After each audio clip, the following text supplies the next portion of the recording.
A knowledge transfer partnership is for any organisation or business that wants to develop a new product, process or service. Knowledge transfer partnerships, in short known as KTPs, are a three-way collaboration between a business or organisation, a university and also an associate. And the associate is a skilled graduate who will work within the business and is supported by the university through the duration of the KTP project. The aim of the KTP is to overcome a challenge that the company faces. USW has a strong proven record of delivering quality KTPs. The university has a clear vision to change lives for the better.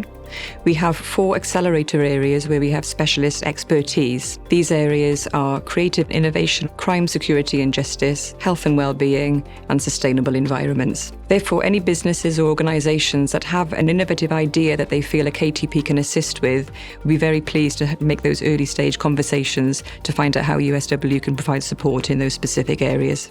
Any organisation that is looking to access funding to a KTP, their best route is to contact the university directly, and we can manage the process of the application with the company.